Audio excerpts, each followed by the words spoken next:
Yorana les auditeurs de Hiti FM, j'espère que vous allez bien. Ce matin, dans Tahiti Vibes, on reçoit en exclusivité les candidates à l'élection Miss Haiti 2025. Avec nous en studio, en ce moment, la candidate numéro 6. Est-ce que tu peux te présenter un peu pour nos auditeurs? Yaorana, je m'appelle Hinaupoko Devez, j'ai 23 ans et aujourd'hui je me présente en tant que candidate numéro 6 à l'élection Miss Tahiti. Je représente du coup la commune de Mahina et les îles Marquises dont je suis originaire de par ma maman. Oh, de quelle île es-tu originaire?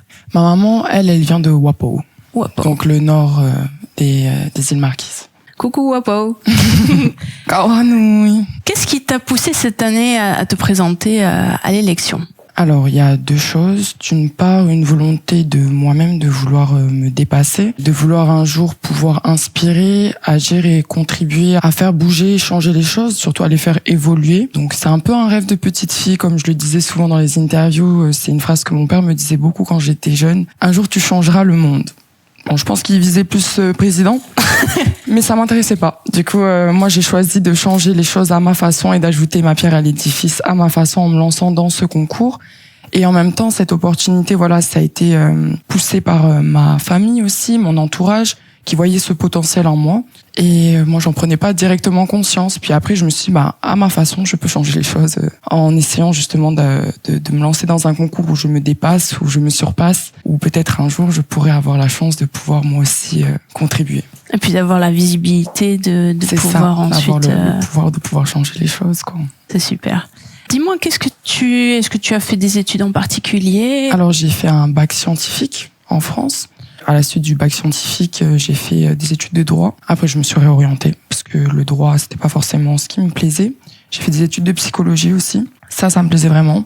Sauf que c'était la structure universitaire aussi qui était assez compliquée pour moi parce que j'ai fait une sorte de burn-out aussi pendant mes études. D'accord. C'est ce qui aussi révèle aujourd'hui ma cause, la santé mentale. J'ai voulu faire une pause aussi parce que dans mon identité, je n'avais pas beaucoup de vécu ici en Polynésie. J'avais grandi quand même 15 ans en France et j'avais vraiment cette fierté de dire que j'étais polynésienne sans pour autant avoir eu la chance de pouvoir vivre à Tahiti. J'ai fait le choix de mettre en pause mes études et de rentrer ici à Tahiti il y a déjà 2 ans pour réapprendre et renouer avec mes racines. Très bien, c'est très intéressant. Donc du coup, tu as fait tout ton lycée en métropole? J'ai fait la suite du primaire, collège, lycée en métropole. Mais tout en gardant une attache à la Polynésie, en revenant tous les 2 ans en vacances, voir ma famille, tout ça. Mais bon, les vacances, c'est pas équivalent à une année la vie en vrai. Quotidienne, voilà. Ok. De ton vécu, de ce que tu as appris là-bas, en quoi ça t'a fait grandir? On a toujours ces grandes problématiques autour de la drogue, autour de l'harcèlement, du suicide, qu'on entend de plus en plus parler avec des campagnes. Et c'est vrai que voilà, moi je vois qu'en France, on commence à lever de plus en plus ce tabou. On met de plus en plus en place des cellules d'écoute, comme des psychologues gratuits aussi. Il y a plein de choses qui sont mises en place et j'aimerais pouvoir en fait aider à développer, moi-même être présente dans ces actions pour montrer en fait qu'on peut parler, que c'est pas une faiblesse d'avouer qu'on a besoin d'aide, que c'est du courage. J'aimerais vraiment aller dans cet essor de montrer que si moi j'ai réussi à le faire, vous pouvez y arriver. Il n'y a pas d'exception, il n'y a pas de cas unique. Il n'y a pas, ah oui, mais c'est parce que c'est elle, c'est sa vie, elle est comme ça. Non.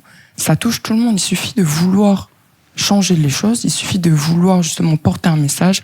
Et aujourd'hui, j'aimerais être ce porte-parole à mon tour. Donc, c'est juste, dans les actions, j'aimerais aussi, moi, pouvoir pousser ces actions et les mettre en valeur encore plus. Ça est en train de se dérouler, ça se passe très bien. Mais toujours dans cette continuité de, plus on en parle, plus on lève des tabous, plus on donne la parole au peuple. Et plus à la suite, il se décomplexifie de tous ces sujets-là. Merci beaucoup, Hinaupoko, pour cette parole sur la santé mentale. C'est vrai que c'est une cause très, très importante. Juste pour revenir un petit peu à l'élection Miss Tahiti, parce que ça fait à peu près 1 mois que ça a commencé. Le concours de Miss, c'est aussi beaucoup dans l'apparence. Est-ce que toi, tu avais déjà fait du mannequinat ou ce genre de choses ou des photos? De base, je suis aussi mannequin C'est pas quelque chose que j'ai forcément voulu revendiquer parce que ici aujourd'hui je me présente pas en tant que mannequin, je me présente en tant que jeune femme qui prétend à la couronne et non pas qui porte la casquette de mannequin. J'ai été modèle photo assez tôt en France, j'ai eu des opportunités. D'accord. C'était le concours Miss Tahiti et le titre, c'est vraiment une responsabilité, c'est pas juste une couronne ou une écharpe, c'est un rôle que tu prends. Et tu vas devoir représenter toute la Polynésie. Donc voilà, tu n'es pas toute seule. Oui, ça fait beaucoup à porter sur les épaules. Tu fais briller tout le monde, quoi. Mm-hmm. C'est le but justement de ce rôle pour moi. Et dans ce concours, voilà, c'est vrai que j'ai peut-être quelques facilités dans le posing en tant que modèle ayant déjà eu l'expérience. Après à l'oral. Je pense que ça, c'est plus les études, le fait de s'exprimer en public. Bon, je pense qu'on a pu l'entendre un petit peu, il y a aussi le stress. Ça, c'est évident. Voilà, c'est les premières expériences où tu affrontes le regard des gens, c'est pas forcément évident. Mais comme j'ai dit, c'est un dépassement de soi, c'est sortir de sa zone de confort. Et c'est justement le but, essayer de donner le meilleur de soi. Même si on n'est pas forcément satisfait, même si on aurait voulu faire encore mieux, c'est déjà le début. Et c'est déjà très bien comme ça. Donc j'aspire encore à m'améliorer dans ma façon de m'exprimer, dans mon éloquence. J'aspire aussi à être plus à l'aise. Mais je me dis c'est déjà un grand pas et je suis déjà très contente et très fière de moi d'avoir décidé de me lancer dans cette aventure. Très bien. Merci beaucoup Hina Opoko d'être venue ce matin. N'oubliez pas, il faut voter par SMS au 77 97, envoyer Miss Tahiti, l'espace et le numéro 6 pour Hina Opoko. Merci beaucoup. Et merci pour ce beau message et on te souhaite bon courage. Maururu, Nana. Vous pouvez nous réécouter sur la chaîne YouTube et la page Facebook Hiti FM Tahiti. Et merci d'être avec nous sur Hiti FM.